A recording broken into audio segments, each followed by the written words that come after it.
Elly Yule is joining me here today on Awaken and Ascend, all the way from the UK, on a mission for all human beings to know peace. I love that so much that I actually got the t-shirt. Not from Elly. This is something I've actually had for many years. And when I saw that Elly was on this mission, I knew I had to share that too. So Elly mentors women through transformational processes that enable them to go from stress to success. She does this the wise woman way, which takes into account women as a holistic being, supporting them on the physical well being level, as well as the mental, emotional, and spiritual levels, using conventional healing and therapeutic tools woven with ritual and ceremony, initiating them into the wise women way, the wise women wisdom way, in fact. And that's what she's here to talk to us about today. So, welcome, Elly. It is so wonderful to have you here. Thank you so much for inviting me. It's a real honor. Thank you so much. Oh, yes. And the wise woman wisdom way is something that really speaks to my heart, just like the no peace does. And Elly, I'm really curious about what lit your path. What inspired you to walk this wise woman wisdom way?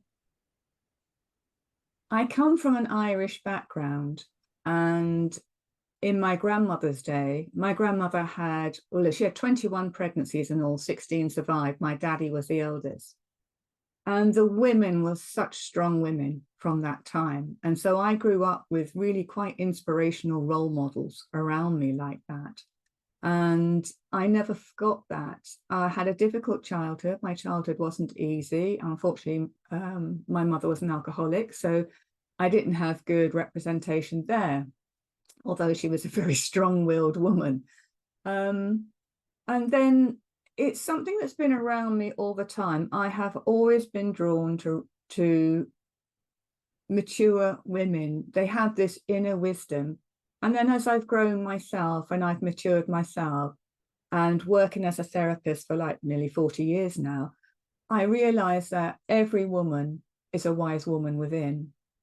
It's just that, and this was commonplace because way back for centuries, if this has been going on, every indigenous nation has had its wise women and referred to its wise women for help, and the midwife, the medicine woman, the shaman, the witch. It's all wise woman wisdom, but ordinary women don't have to be that. It's in every woman. Ever since lockdown, I've noticed that women were so stressed during lockdown because they were trying to work. They were trying to work from home, which they'd never had to do before. Kids, husbands at home as well. And I've noticed that the woman's light, if you like, seeing, the light that every woman has within her has become suppressed. And I've made it my mission over all these decades. I'm able to see somebody's soul light, and I can tell if it's dim or I can tell if it's bright. I can see its potential. And my job is to try and help women access that so that they could, it's their potential for this earth walk. It's their potential for their soul's purpose in this earth. And that's what my work is all about. And I do this the wise woman wisdom way because I've been very blessed to have the right teachers cross my path at the right time. I've been trained in the Celtic way of the feminine, and I've also been trained in the Native American medicine woman way, and I have been given permission by the elders to do this work. I was told, this is your soul's purpose. You are here to help women, and that's what I dedicate my whole life to. I've come under criticism because everybody's very aware of being inclusive and not exclusive. I don't exclude male clients, but I can't really help them as well as I can help women because that's the way I've been trained. The wise woman wisdom way it's something I've put together that has been created over decades of working with women. And it's a way that gently helps women to access their inner wise woman. Now, that can be in different ways, and that can be through the therapies or the shamanic training, or it can be, somebody may have an interest in the more herbal essence side of things, because I'm an essence producer and herbalist as well. And again, that's part of the traditional wise woman, because the tradition of the wise woman, she's at one with Mother Earth. She's at one with the seasons and cycles of Mother Earth. She's at one with her own seasons and cycles. But nowadays, women have so much pressure on them that they are overriding their natural cycle. They're doing things during their moon time every month that they should not be doing. They should be resting. They shouldn't be lifting heavy things. They should be supported during this time. It's an important time for a woman. And the same, luckily, the explosion in menopause in social media has been wonderful, because at last women are being recognized. It's being recognized that women do suffer during menopause. It does cause brain fog that can affect work performance.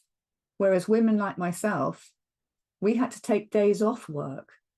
If our periods were super heavy, or we were really, really feeling unwell with it, we had to take days off work, use up our holiday, because we were seen as stupid women creating a fuss, and my mother's generation, God bless her, the doctors, they prescribed Valium because they thought it was a mental problem.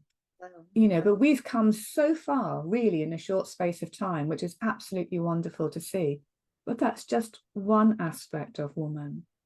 Mm-hmm. I do, as you said at the beginning, I do see woman as a holistic being. Mm-hmm. It's not just about fixing problems. It's about balance in all the areas. Yes, and accepting all levels of our being. And I relate to that too, Ellie, when you said about how we override. We've gone too far the other way into, taking a stand for ourselves and finding a different position in society and so on, and what we're capable of doing, and all of that comes out, and yet we override that wisdom and the sacredness and reverence for life. And I wrote an article about this too on the Inspired Living blog about the lost art of women's intuition, Mm. and talking about where can we find the balance and all of that now. And balance for me isn't actually a real thing. It's more about alignment, like you say, in touch and in tune and at one with your various cycles and the rhythms, and how all of that fits together, how all that's interwoven, and how we come into harmony with that. So really harmonizing on the holistic level too, that mental, emotional, spiritual, and physical, as well as our inner, outer environment, all of it, being a full, whole being and ecosystem, essentially.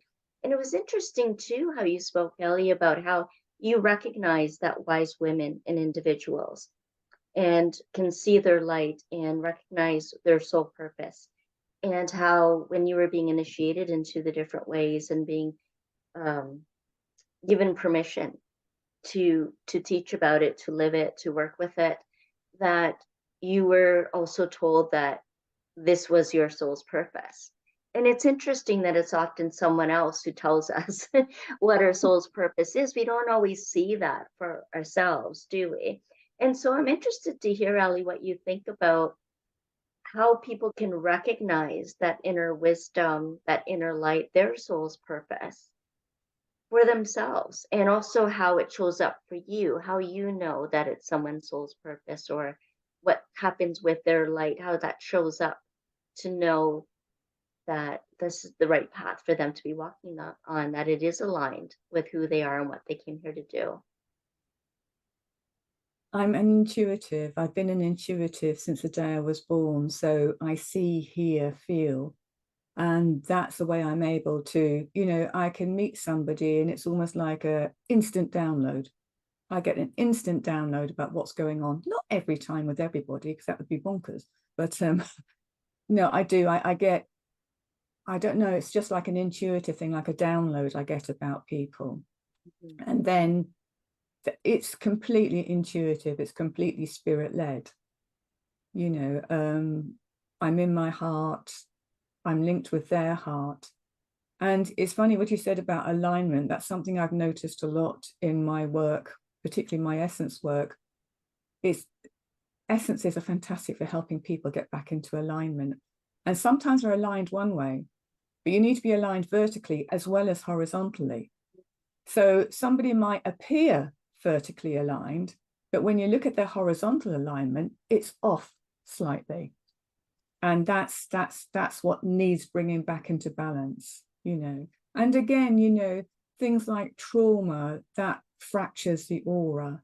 And, you know, shamanism is about soul retrieval. We can help people with soul retrieval. So the parts that got fractured by what happened, we can help bring them back in a way that's non-traumatic and gentle so that they feel whole again, you know. And it's in order for people to find their own wisdom, their own light, find a good teacher, find a good guide, keep trying different things until something or someone resonates with you, because it's very hard to do it all on your own. I did it on my own for many, many years. And like I said, they say that when the student is ready, the teacher appears. And that has happened to me several times when I was younger and on my pathway. And I have been so grateful, so grateful. Yes, and it's really taking each step forward that creates the path, doesn't it? And it unfolds for us. And so we meet what we need to. We meet those teachers and come across those resources that we need, and the wisdom and the clarity, insight as we keep moving forward, going step by step. I love that. And The thing is, it's your I own think intuition. Like you say, it's just always there. Sorry to interrupt. Oh, that's fine. I think that is important to remember as well. You can't run before you walk. If you're going to be involved in anything to do with the spiritual realm or the shamanic work, you have to have a solid foundation, or it can be dangerous. It can literally be dangerous. So it's very, very important to find a good teacher. And when you're ready, that teacher will appear. Sorry, you were saying. No, I think that's a very good point, very important one to make. And so can you share a little bit more about how people would know who the right teacher is or who a good teacher is? What would they look for? How can they discern? I don't think qualifications matter. I think it's a matter of you have to test it and see, try it and see. You know, because even if that person's not for you, even if something happened you didn't like wherever you went, you know, to their course or whatever, you will learn what not to do as much as you will learn what to do.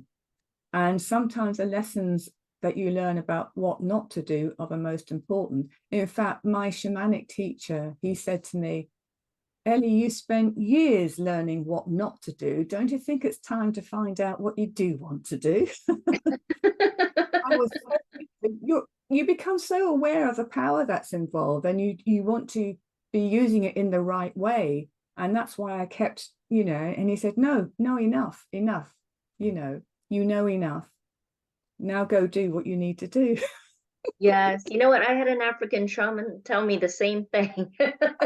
Enough of the courses and the training and all of that. And you know, and he also said to slow down, to realign. And a lot of us have a tendency to do more instead, or work harder, or we're not getting it right. So we need something else to make it work, you know, and usually it's the opposite of what we need to do is create So, space, yeah, and clear away anything that's not working for us or that isn't aligned. When you were talking about alignment, you mentioned about the vertical and the horizontal. Can you share a little bit more about that? it's just I'm trained in energy medicine, so I see energy, and so I can see if the energy is off. It's not something I can really explain. To the person concerned, they're functioning, but they know that something's not quite right, you know. And then I can actually see, I think, oh, no, we need to just get that back in balance. I wondered about the difference between the vertical and the horizontal. The vertical alignment it's a bit like in yoga when you keep your spine straight. In order to connect to the higher energies, you need a straight spine. And, you know, a straight spine keeps you upright in life. It enables you to move forward.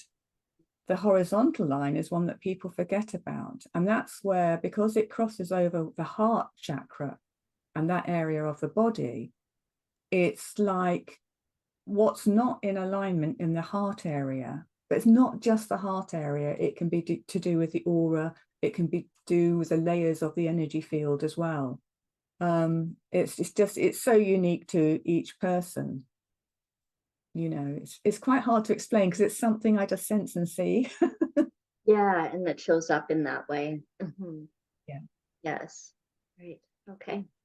And so with the Wise Woman Wisdom Way, you really support women in being able to go from overwhelm into creating their ideal life and to go from that stress to success. So how do they go through that process? Where is it that the transformation happens? Well, the transformation happens at the point that they're ready for the transformation. Mm. I've got lots of different techniques. I mean, all the marketers say, oh, you can't do bespoke. You've got to have, your signature system. I think that's rubbish because every person is a unique person. They have their own unique needs and they have their own unique kind of help that they need.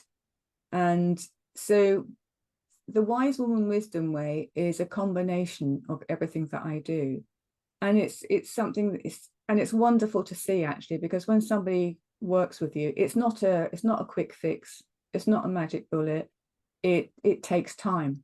It takes time and commitment on their part, commitment to the process. And then suddenly when they start to get it, when things start to shift for them in their lives, and it's so subtle because my work is all about subtle energy medicine. And it's so subtle, they don't even realize the changes are happening until I say, right, this is what happened in your first session. Now look where you are. It's like, oh, yes, I didn't realize because we're so hard on ourselves. We expect massive progress all the time. And no, step by step leads to long-term success and happiness. I love that. I love that. And you also spoke about the light and when people are shining bright and radiating that love and being connected with soul. And soul could be an acronym for sending out universal love.